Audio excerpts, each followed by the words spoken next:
नमस्कार, स्वागत है आपका फिर से एक बार 18 स्वदेश पर। और लगातार 4 दिनों की गिरावट के बाद बाजार आज थोड़े संभलने की कोशिश कर रहे हैं। हालांकि चूंकि हफ्ते का आखिरी कारोबारी सत्र है तो बाजार में आप उतार चढ़ाव भी देखेंगे।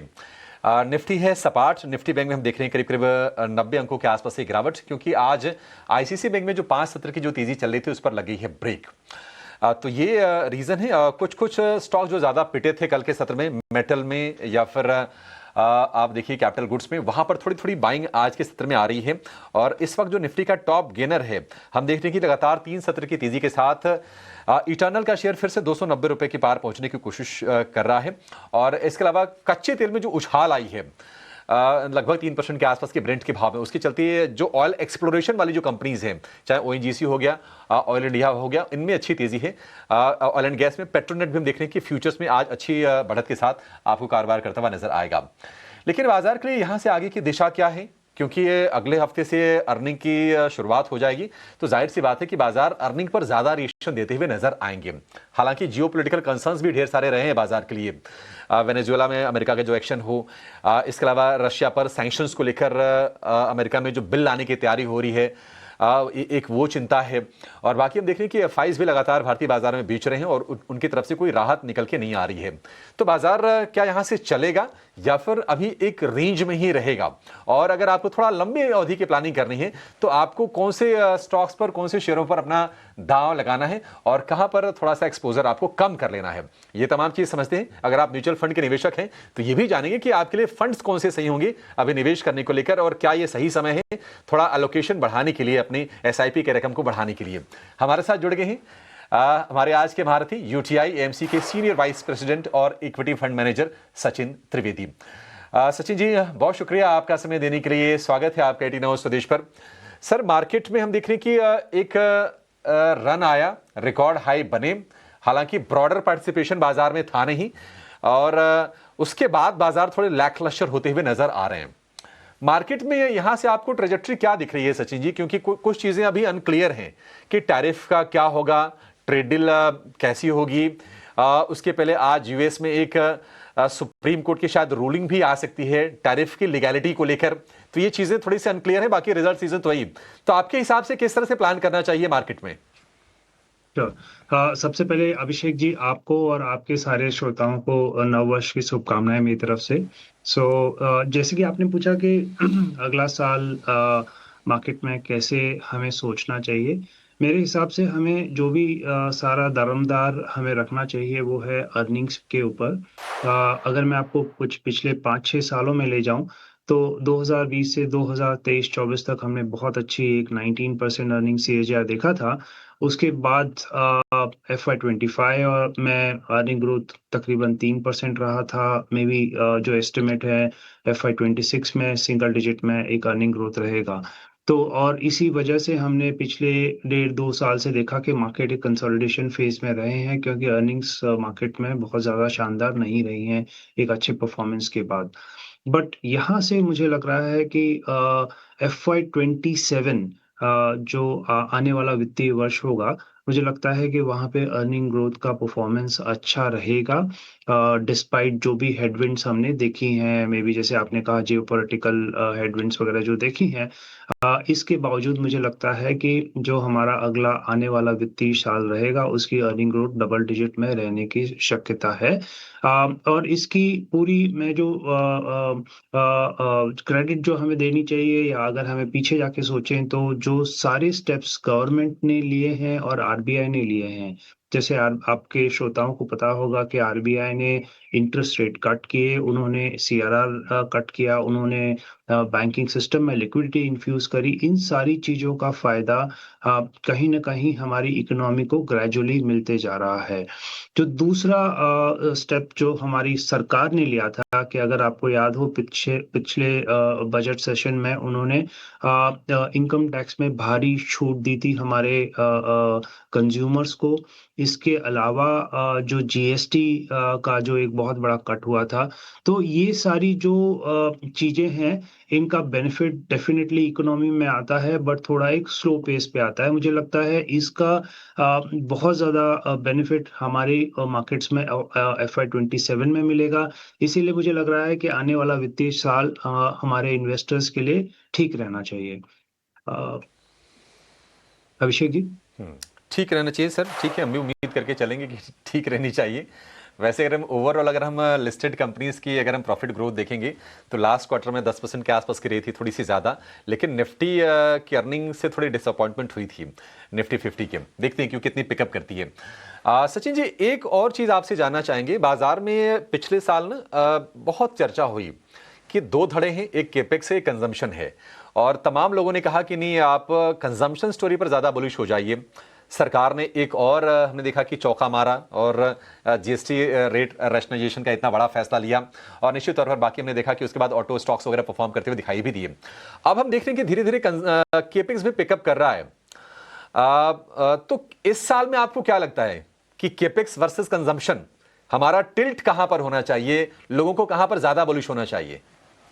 देखिए, ज़रूर मैं ये कहूँगा कि हमारी इकोनॉमी में जो केपेक्स के 2 या 3 बड़े पिलर हैं। एक है सेंट्रल गवर्नमेंट केपेक्स, एक है स्टेट गवर्नमेंट केपेक्स, और उसके बाद हाउस होल्ड, जिसमें हम जो घर खरीदते हैं, जो घरों की मरम्मत वगैरह करते हैं, वो एक बड़ा प्रोपोर्शन होता है, और जो प्राइवेट केपेक्स होता है, वो बड़ा प्रोपोर्शन होता है। तो इसमें मैं ये कहूँगा कि सेंट्रल गवर्नमेंट की बिकॉज़ ऑफ उनकी फिस्कल एबिलिटी के लिए वहाँ थोड़ी स्लो डाउन है, स्टेट्स में थोड़ी स्लो डाउन है। जहाँ मेन उम्मीद है, वो है प्राइवेट कब पिकअप करेगा, बट वो पिकअप तब करेगा जब कंज़म्पशन कहीं न कहीं इम्प्रूव होगा। तो इसीलिए मुझे लगता है कि जो सारे स्टेप्स आरबीआई ने या गवर्नमेंट ने लिए हैं, तो मुझे लगता है ये पहले कंज़म्पशन की तरफ बूस्ट आएगा, उसके बाद कहीं न कहीं केपेक्स में पिकअप होता दिखेगा। तो मैं भी जो दूसरे एनालिस्ट हैं, या जैसे आपने भी कहा, इस खेमे में रहना चाहूँगा कि जो बहुत बड़ा बूस्ट गवर्नमेंट ने दिया है, इससे कंज़म्पशन को कहीं न कहीं प्रोत्साहन मिलेगा। बट ये है कि लॉन्ग टर्म में अगर आपको अच्छा ग्रोथ करना है, तो केपेक्स करना पड़ेगा। बट मुझे लग रहा है कि मीडियम टर्म पर्सपेक्टिव से इन्वेस्टर को ज़्यादा ध्यान कंज़म्पशन पे देना चाहिए। विदिन कंज़म्पशन मैं ये कहूँगा कि क्योंकि चूँकि आपकी जेब में ज़्यादा पैसे हैं, इसका मतलब ये नहीं कि आप ज़्यादा टूथपेस्ट यूज़ करें या ज़्यादा हेयर ऑयल यूज़ करें। मेबी ये जो डिस्क्रिशनरी कंज़म्पशन की तरफ हमें ज़्यादा ध्यान देना चाहिए, जिसमें ऑटो, एसीज़, पेंट, ये सारी चीज़ें आ जाती हैं। सचिन सर, एक और चीज़ आपसे समझना चाहेंगे, चूंकि आप खुद ही फंड मैनेजर हैं, आप खुद ही लोगों के पैसे डिप्लॉय करते हैं। अगर हम इंडियन एमसीज की बात करें तो जो कैश लेवल्स हैं, 2 लाख करोड़ रुपए के आसपास के कैश हैं मोटा मोटी, अगर मैं आंकड़े अगर मैं सही हूं तो।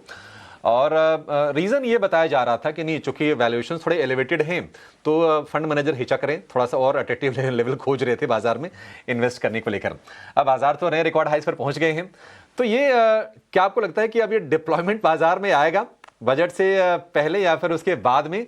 और ये जो वैल्यूएशंस वाले कंसर्न्स थे, आपको कितनी उम्मीद है कि क्वार्टर 3 के नंबर्स उसको ब्रिज कर देंगे? देखिए, क्वार्टर 3 के नंबर जो एक सबसे बड़ी मुद्दे की बात है कि हमारी कंपनियों की टॉप लाइन, जैसे आपने भी पहले कहा था कि निफ्टी की अर्निंग ग्रोथ 10% के तकरीबन रही थी।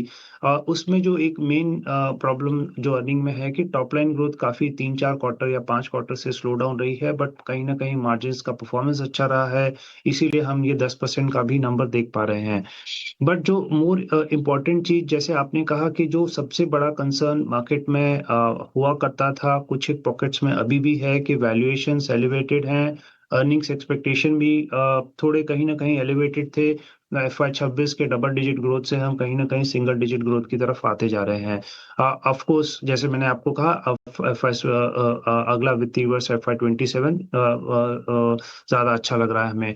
बट जो मेन मुद्दे की बात है वैल्यूएशन, जो वैल्यूएशन में अगर आप देखें, आज भी लार्ज कैप के वैल्यूएशंस अपने लॉन्ग टर्म से थोड़े महंगे हैं, बट स्टिल कंफर्टेबल रेंज में है, क्योंकि अर्निंग ग्रोथ अच्छी लग रही है।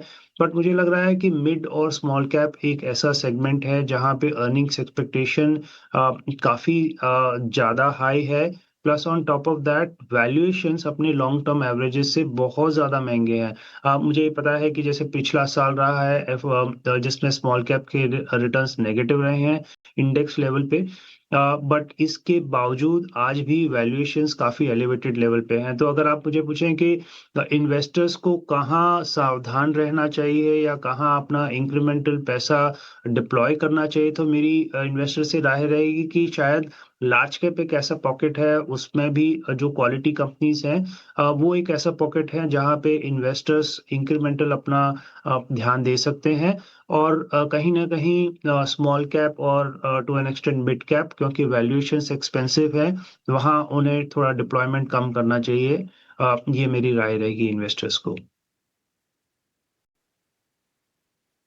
हाँ, ठीक है।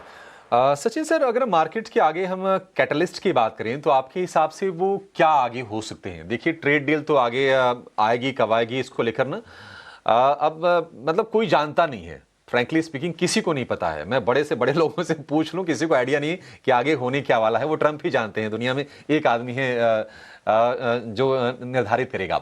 लेकिन अगर हम थोड़ा पीछे जाएं, 2023 में हमने देखा कि बाजार के लिए कैटलिस्ट नहीं थे बहुत ज़्यादा, फिर भी बाजार ने काफ़ी उड़ान भरी। 2024 में हम आए, मल्टीपल कैटलिस्ट थे। हमने देखा कि कैपेक्स आ गया, इंटरेस्ट रेट कट हो गए, जीएसटी का सपोर्ट मिल गया और हमारे मैक्रोस काफ़ी बेहतर हो गए, फिर भी बाजार चला नहीं। अब इस साल में आपके हिसाब से जो मेजर जो कैटलिस्ट होंगे, जो बाजार को यहाँ से ऊपर ले जाने का काम करेंगे, आपके हिसाब से कौन से होंगे वो?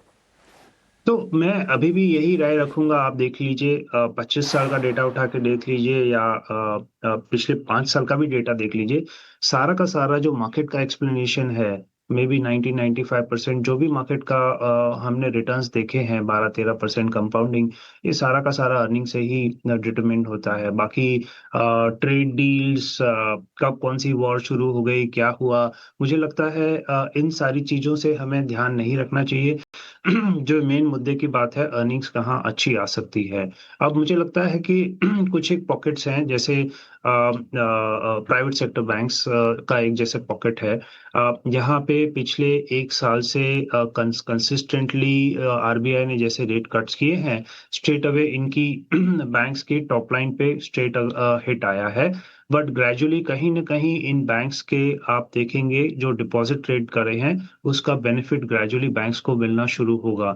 हो सकता है कि प्राइवेट सेक्टर बैंक्स में और पब्लिक सेक्टर बैंक्स में भी हो सकता है कि इन बैंक्स में आपको अगले 1-2 क्वार्टर का पेन और दिखे, बट इसके बाद मुझे लगता है कि यहाँ पे एक अर्निंग अच्छी-सी रिकवरी होनी लाज़मी है, क्योंकि कहीं न कहीं डिपॉज़िट रेट्स जो कट कर रहे हैं, उसका बेनिफिट भी इन सारी बैंक्स को मिलेगा। तो ये एक पॉकेट है जहाँ पे डेफ़िनेटली आप कह सकते हैं कि सेक्टर वाइज़ कैटलिस्ट हो सकता है। जो हमने दूसरा देखा, जैसे जीएसटी रेट कट आया, डिस्क्रिशनरी स्पेंडिंग में ऑटो एज़ अ स्पेस हमने काफ़ी एक अच्छी रिकवरी देखी है। बट मैं ये कहूँगा कि यहाँ पे आपको जो ध्यान रखने की ज़रूरत है, ये बहुत बड़ी 10% की काफ़ी सारे पॉकेट्स में, प्रोडक्ट्स में 10% की कटौती हुई है। यहाँ से डेफिनेटली कंज्यूमर्स अट्रैक्ट होंगे और अगले 1 से डेढ़ साल में जितना मुझे पता है कि काफ़ी सारी कंपनियां नए-नए प्रोडक्ट्स लॉन्च करने वाली हैं, जिससे बूस्ट मिलेगा इसी सेक्टर में। जो आपको ध्यान रखने की ज़रूरत है कि कहीं न कहीं 8 पे कमीशन की भी बात चल रही है, जो कहीं न कहीं एफवाई 27 में फिर से लागू होगा। ये सरकारी लोगों के लिए है, बट इसका एक बहुत बड़ा कंजम्पशन पे बूस्ट मिलता है। This is over and about the जो इनकम टैक्स कट हुआ, जीएसटी कट हुआ। तो ये सारे कैटलिस्ट शायद काम करेंगे। डिस्क्रिशनरी, कंज्यूमर डिस्क्रिशनरी जिसे कहते हैं, जिसमें ऑटो भी आ गया, पेंट्स भी आ गया, दूसरे कंज्यूमर ड्यूरेबल गुड्स भी आ गए।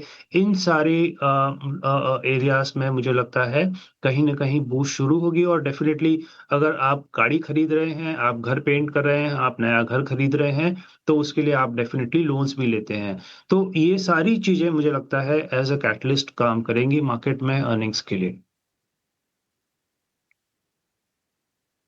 सचिन सर, एक आखिर में छोटा सवाल और एक संक्षेप में आपसे जवाब जानना चाहेंगे।